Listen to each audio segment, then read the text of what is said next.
Assalamualaikum warahmatullahi wabarakatuh. Introduce myself. My name is Arifani Septiningsih, NIM 200530006. I want to explain to you about cooperative capital.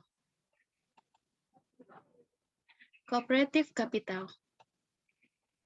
Cooperative capital is a number of funds that will be used to carry out activities or business within the cooperative. Jadi, modal kooperasi adalah sejumlah dana yang akan digunakan untuk melakukan kegiatan-kegiatan atau usaha-usaha dalam kooperasi.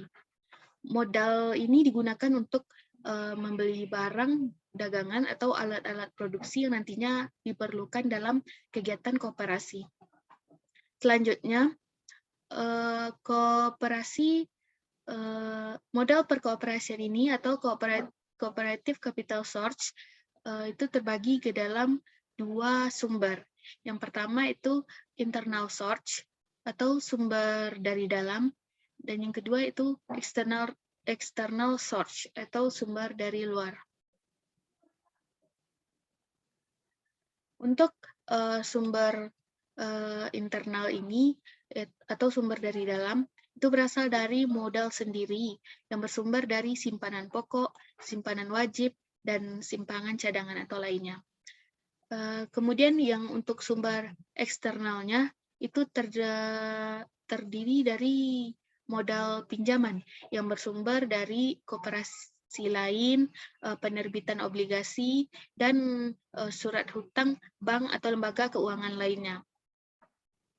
Cooperative members must pay attention to plans for future business activities related to cooperative expenses and revenues.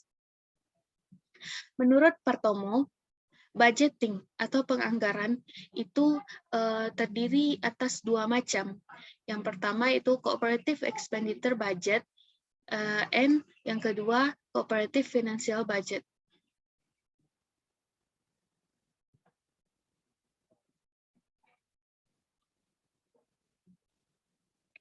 Cooperative expenditure budget. Cooperative expenditure budget is a form of planning in the form of money for activities that will be carried out in the future and is described in the form of numbers in a certain period.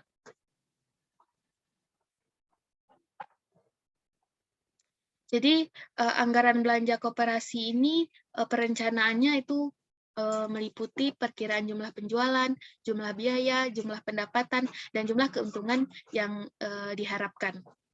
Several things need to be considered in preparing the cooperative income and expenditure budget.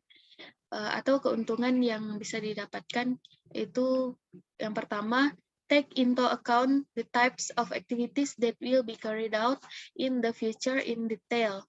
Itu termasuk baik itu jumlah unitnya maupun jumlah biayanya. 2. Take into account the fixed cost and variable cost need for each activity. 3. Take into account the income obtained from sales and the expected profit. 4. Carry out a assessment of the plan that has been met by comparing it with its realization so that an overview of the reasonable of the budget is obtained.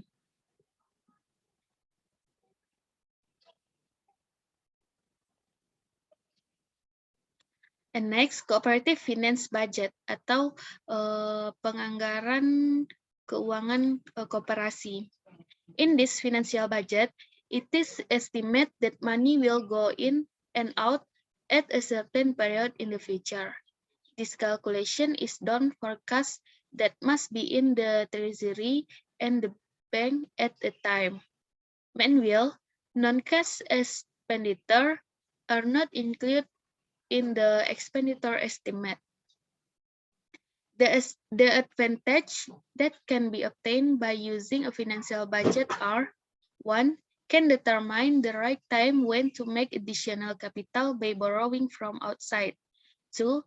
Can use costs as well as account for it. 3. Can provide an overview of the most appropriate time to borrow to meet short-term working capital needs. 4. can set the ability to pay to third parties. 5. Can control activities so that they are adjusted to the liquidity capacity of the cooperative. Next, the provisions of cooperative capital according to Law Number 17 of 2012 contained in Article 66 until 77. Sekian materi yang dapat saya sampaikan. Mohon maaf jika ada kesalahan. Thanks for your attention. Wassalamualaikum warahmatullahi wabarakatuh.